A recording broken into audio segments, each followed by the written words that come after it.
আসসালামু আলাইকুম। রায়হান আহমদ, সভাপতি প্রতিষ্ঠাতা বিশ্ব মানবাধিকার রক্ষা সংঘ রায়হান আহমদ একাডেমির। আজকে আমি আপনাদের সামনে প্রিপোজিশনের যে গঠন, স্ট্রাকচার বা প্রিপোজিশনের যে কাজ, এগুলো নিয়ে কথা বলবো। প্রিপোজিশনের এই একটি বৃত্ত বা সার্কেলের মাধ্যমে আপনারা প্রিপোজিশন জানতে পারবেন। রেদওয়ান, লক্ষ্য রেখো।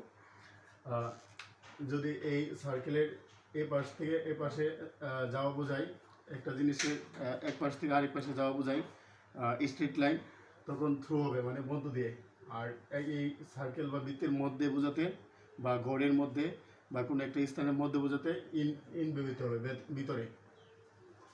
আর কোনো একটা দিক থেকে, যেমন মনে করো কাজ সাইড হতে বাদের সঙ্গে যাচ্ছি, তাহলে ইনটু। তোমার বাড়ির থেকে তুমি স্কুলের দিকে যাচ্ছ, তাহলে ইনটু। আর তুমি স্কুল থেকে আবার তোমার বাড়ির দিকে যাচ্ছ, তাহলে আউট অফ। আর তুমি এই বৃত্তের লাগালাগি অবস্থায় বোঝালে আন্ডার, এবং তার চেয়ে একটু নিচে বোঝালে বিলো, এবং একেবারে মাটি সংলগ্ন অবস্থায় বোঝালে বিনিত।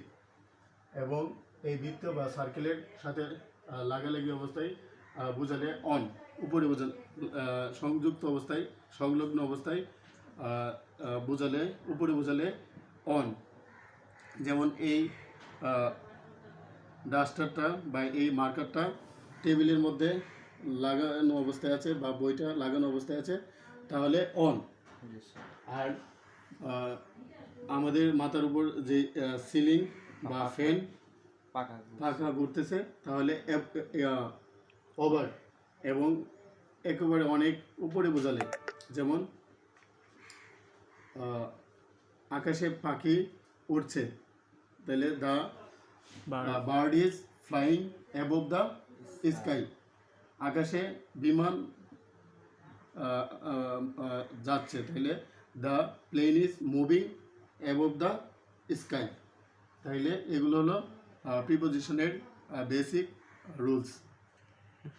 আমরা এখন আলোচনা করব প্রিপোজিশনের ভেরিয়াস ফর্মস অ্যান্ড বিভিন্ন জায়গায় বিভিন্ন প্রিপোজিশনের যে অর্থ বা মিনিং করে তা।